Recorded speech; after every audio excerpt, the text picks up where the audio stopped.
So, Richard, you persuaded them to answer the phone. Nick, you answered it.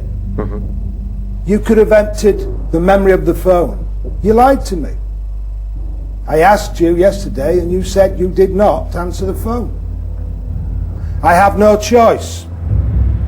I am failing you on your lines of inquiry.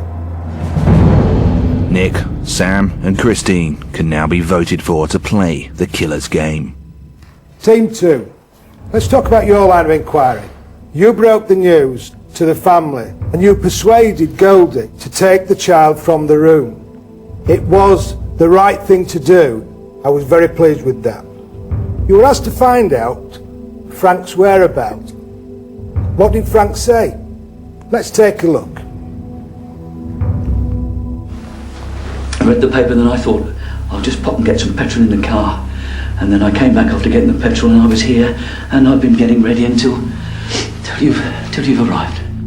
On day 2, you went back to see Frank to double check his story. What did he say this time? He missed out at the petrol station. Exactly. 24 hours later, he'd changed his story. And you picked up on that. Well done. Mel, the way that you dealt with the family, with Frank in particular, was excellent. Team 2, I am passing you on your lines of inquiry. Mervyn, Andrew and Mel have passed. They will not face the first group vote.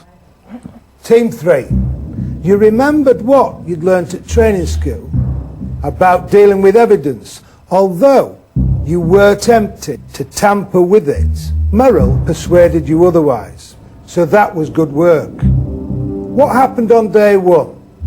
Let's take a look. That was on the camera. Oh yeah, could we take the video, please? Graham! Did you move the camera? No, I haven't seen it, man. I was just saying, I thought you must have moved it. What were you doing?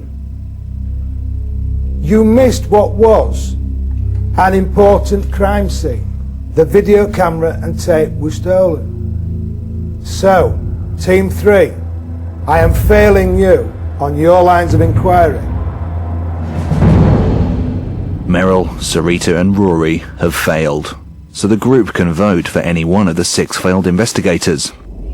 Everyone votes apart from Richard. They join the chief, one by one, in the voting room. Christine, who are you going to vote for to play the killer's game? Sarita. I don't feel as if she kind of listens. I think she has a tendency to talk over people. I think she's quite rude to people. My choice is Sarita. I felt that within the group, she doesn't attempt to bond. I think she stands out too much. I think I'm going to have to vote for Sarita.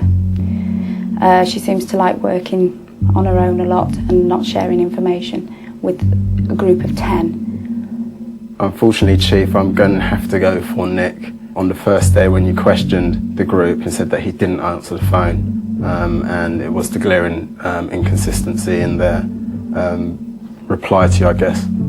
I'm voting for Rory, just because I don't think he's taking his work as seriously as everybody else. I mean, everyone's saying it's a game, but at the end of the day, we're trying to get hold of a murderer. At the halfway stage, Nick and Rory have 1 vote. Sarita has 3. I'd have to vote for Rory. I just think his concentration span isn't there.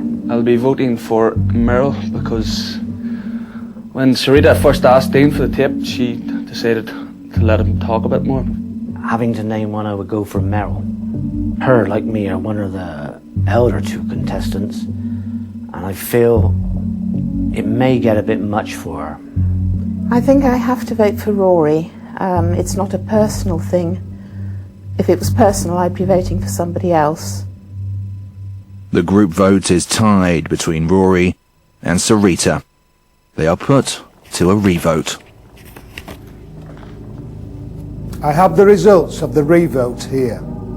And the first person to play the killer's game will be Sarita. The second person to play the killer's game will be chosen by the lead investigator.